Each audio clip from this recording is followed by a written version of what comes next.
Asli Wibu, tempatnya alur cerita manhwa terbaru. Siap bos, kembali lagi di alur cerita Ray Talon, si manusia yang awalnya adalah naga. Ia sedang bertarung melawan Sebastian di duel peringkat, dan pertarungan ini Ray lebih dominan. Tapi Sebastian malah mengaktifkan ki tubuh untuk mengeluarkan ultinya. Seperti apa pertarungannya? Kita langsung aja lah dicapcus.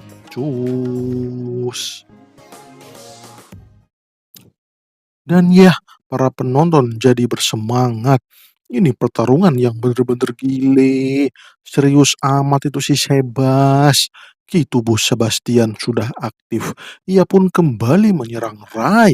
Tapi ya masih sama saja. Rai bisa menghindar dengan mudah.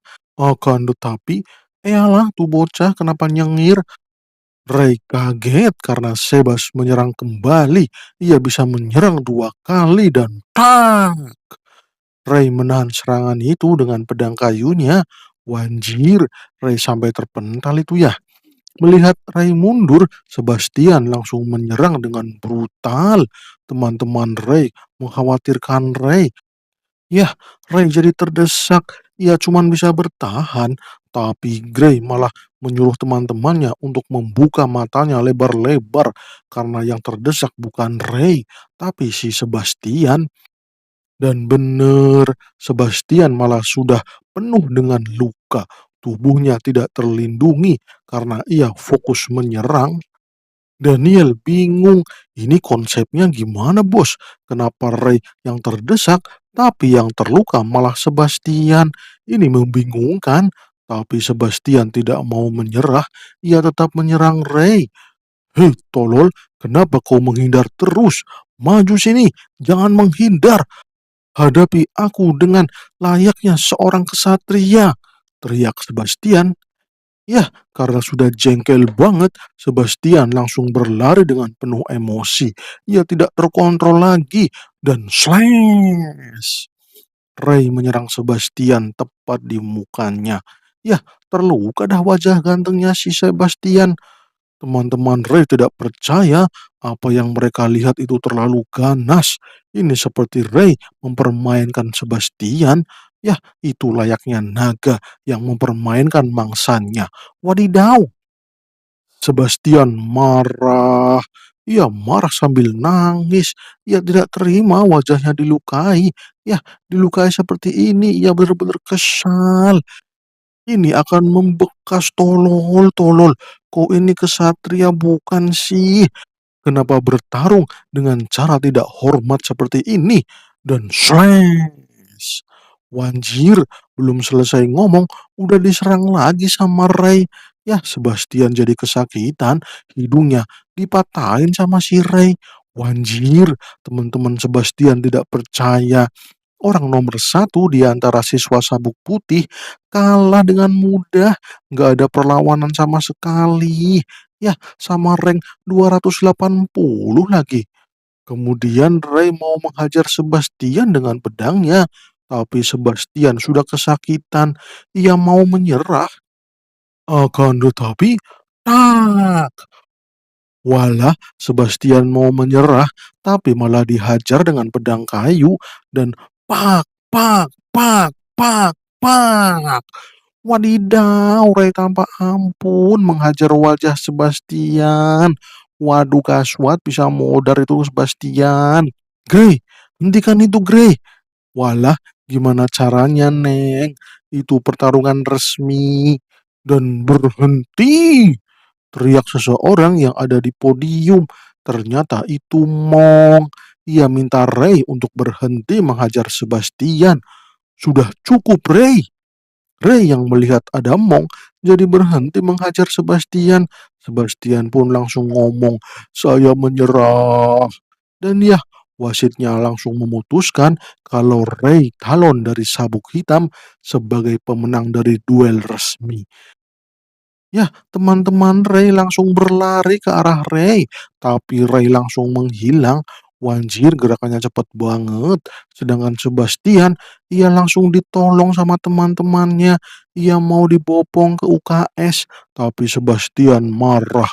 Ia masih bisa berdiri, cuk. Minggir tolol. Yah, awas aja lu Ray Talon. Gue gejek lu. Bangke bener. Dan ya, scene pun berpindah.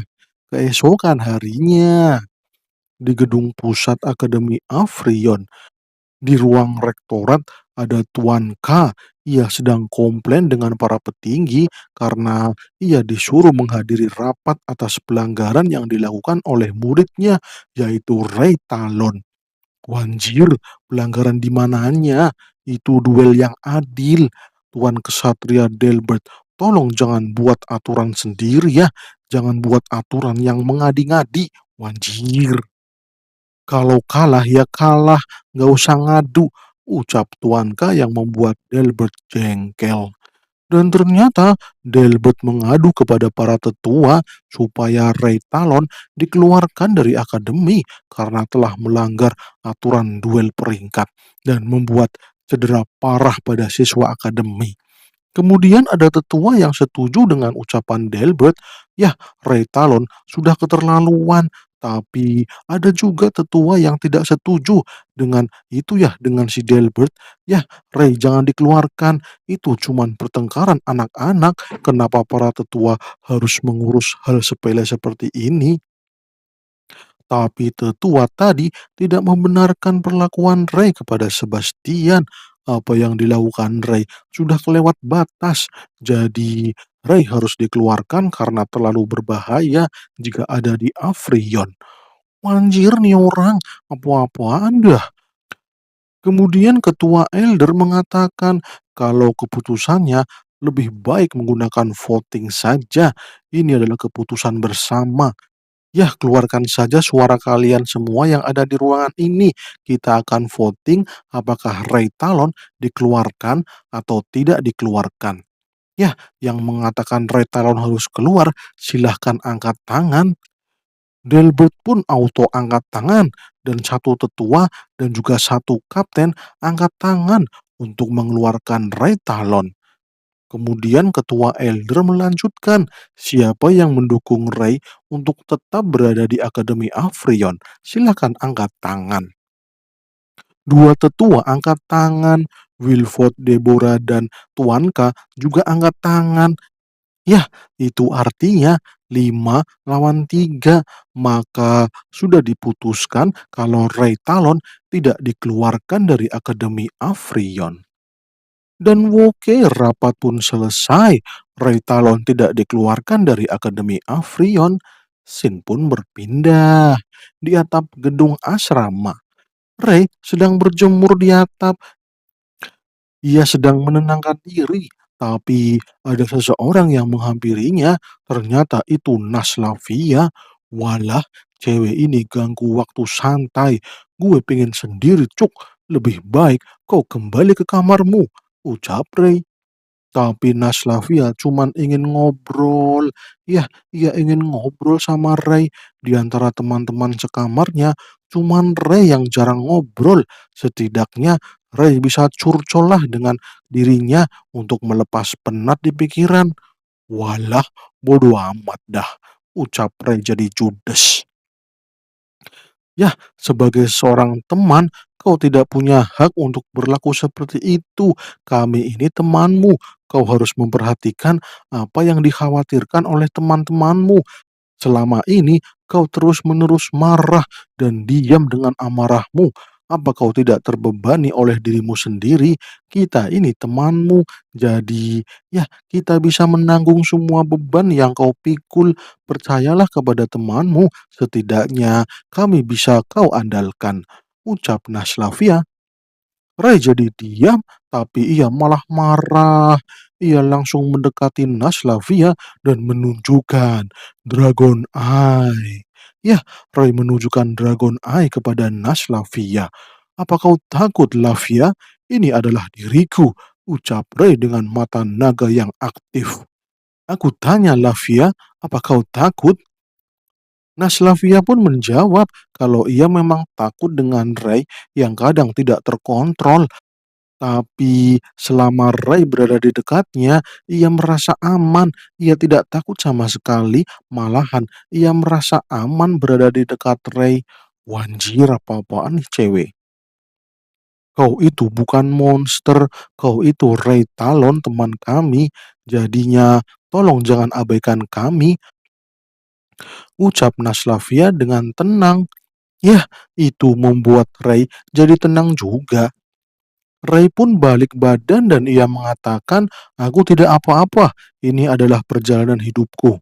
Dan ya, scene pun berpindah. Di posisi Delbert, Delbert kesal sekali dengan hasil rapat para tetua. Kemudian ia dihampiri tetua Gobi. Ya, itu tetua Gobi ya. Ia sangat menyadari kalau Delbert ini punya pendirian. Ya, pendiriannya adalah bangsawan merupakan orang yang tepat untuk menjadi kesatria Afrion. Bukan malah rakyat jelata yang menjadi kesatria Afrion. Tetua Gebi sangat memahami itu. Ia pun mengajak Delbert untuk bergabung dengannya. Dan Woke siap tetua, terima kasih atas tawarannya. Wanjir, ya kemana ini dadah? Gabung sama apa itu? Tapi kita belum dijelaskan karena scene pun berpindah. Di asrama ada seseorang yang mencari Rai dan Naslavia kaget. Itu sepertinya murid akademi tahun kedua, itu senior. Lavia memberitahu kalau Rai ada di atas loteng. Dan Woke siap terima kasih nona cantik. Pria itu pun berjalan ke arah loteng. Dan sesampainya di loteng, Ray mengira Naslavia kembali lagi menemuinya. Wanjir, gue bukan cewek tadi. Gue ini seniormu. Walah, siapa ente bos? Pria itu pun memperkenalkan dirinya. Namanya adalah Harry Delbert, murid akademi tahun kedua. Wanjir, Delbert lagi. Apa kau mau balas dendam? Ya elah, ngapain gue capek-capek ke sini dengan alasan seperti itu? Aku hanya penasaran dengan kekuatanmu. Kau jangan salah paham ya. Aku malah mau berterima kasih kepadamu karena kau mengalahkan adik bangke itu. Ia jadi belajar kalau pastinya selalu akan ada orang yang lebih kuat. Jadi jangan arogan, jangan menjadi katak di dalam sumur. Wadidaw, malah ceramah. Ray pun tidak memperdulikan Harry hari ini. Ia tidak mood, jadi ia tidak mau meladeni pertarungan apapun. Tapi Harry memaksa. Ia menyuruh Ray untuk mengambil pedang kayu yang sudah ia siapkan. Ia juga ingin merasakan pukulan dari Ray. Wanjir, okelah kalau gitu. Biar kalian keluarga Delbert gue hajar semua sama bokapnya sekalian. Bangke bener. Dan ya, pertarungan antara Ray Talon dan Harry Delbert pun akan dimulai. Harry mengawalinya dengan membuat jarak dengan Ray. Ia pun menyuruh Ray untuk menyerangnya dulu. Ia mau mencoba menerima serangan dari Ray. Ray terdiam sesaat. Memang bukan gayanya sih untuk menyerang terlebih dahulu, tapi oke dah. Ray pun melompat dan ia akan menebas Harry. Tapi ternyata, ya sangat mudah ditangkis sama Harry. Padahal itu serangan super cepat yang ia pelajari dari Tuan K. Dan ternyata Harry mengaktifkan ki tubuh. Ki tubuhnya berwarna kuning itu ya. Wanjir, apa-apaan ini? Biasanya Ray melihat ki tubuh berwarna putih kebiru-biruan. Tapi ini berbeda. Apa ini ya? Ray pun langsung melompat ke belakang. Ia memasang kuda-kuda waspada. Ray penasaran, apa itu tadi ya? Ia belum pernah melihat kekuatan seperti itu. Ya, melihat Ray yang penasaran, Harry pun memberitahu kalau itu adalah ki tubuh yang tersinkron dengan elemen. Kau belum tahu ya? Sayang sekali. Wanjir, mendengar itu Ray bodoh amat. Ia langsung mengeluarkan jurus bayangan. Wadidaw, itu kaki bunsin. Ray langsung menyerang Harry dari berbagai arah, tapi Harry bisa menghindarinya dengan mudah. Bahkan ia bisa menahan serangan Ray dengan tangannya. "Walah walah walah, apa-apaan orang ini? Kenapa dia bisa mengimbangi kecepatanku?" ucap Ray dalam hati. "Lihat ini baik-baik bocah songong." Wanjir, Harry mau menyerang Ray dan boom! Ray berusaha menahan serangan Harry, tapi Ray terpental. Ia malah kesakitan. Ia malahan muntah cairan merah. Walah, serangannya benar-benar berdampak kepada Ray. Ia sampai mau pingsan itu ya. Oke, sudah selesai. Aku kira kau bisa melawanku. Waduh, sayang sekali ya, ucap Harry kecewa. Yah, oke, hari ini sudah cukup. Yah, kau tidak bisa memenuhi ekspektasiku. Oke, goodbye. Di saat mau pergi, Ray langsung menghentikan Harry. Ia bertanya, apa Harry menduduki peringkat pertama di tahun kedua? Waduh, yah, Harry pun menjawab dengan senyumnya. Ia mengatakan kalau dirinya cuma peringkat 50. Ia masih jauh dari 10 besar, dan pada intinya kau jangan songong dan berpuas diri. Kau jangan jadi katak dalam sumur yang memandang dirinya sudah hebat, padahal katak itu belum keluar dari sumur dan menghadapi para predator. Wanjir, Ray kaget ia bisa kalah melawan senior yang peringkat 50. Bagaimana dengan peringkat 10 besar? Ini di luar dugaan Ray. Yah, Ray jadi paham dengan nasihat si Harry. Ia memang memandang dirinya hebat, padahal masih banyak yang belum ia pelajari. Yah, termasuk ki tubuh itu ya. Ray belum bisa menggunakan ki tubuh. Ia belum bisa menggunakannya gitu ya. Jadinya ia tampak kecewa dah. Karena ia kecewa, jadinya bersambung. Wadidaw, malah bersambung. Oke kawan-kawan semuanya, terima kasih sudah mau menonton Asli Wibu. Jangan lupa like, komen, dan subscribe. Oke, terima kasih. Salam cus.